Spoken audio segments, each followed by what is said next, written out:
Դու Երևանցի ես, մեր օպերատորը բանաձորցի է, մեր մոնտաժիկ անողը լեննականցի է, ես արտիկցի եմ,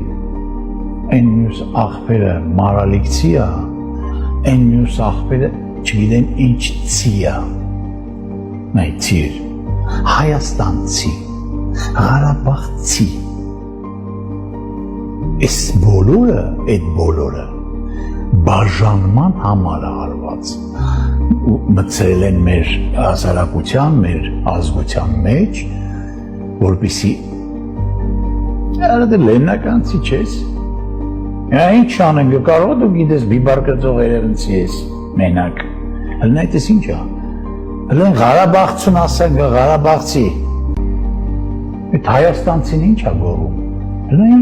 ինչ արեցին, ինչ մտցրեցին մեր մեջ, այդ ցիերով բաժանեցին, որպեսզի հեշտ դիրեն, ընդամենը մեզ բացակայում է 3 տառ, Երբ որ գանք հասնենք այդ գիտակցության, որ մենք հայ ենք, ոչ թե ստեղից ընդեղից, ոչ Ղարաբաղցի, ոչ Հայաստանցի, ոչ ամերիկահայ, ոչ ռուսահայ եւ այլն, գանք հասնենք մի գաղափարի, որ հասկանանք, որ մենք ընդամենը այդ 3 տառն ենք, հայը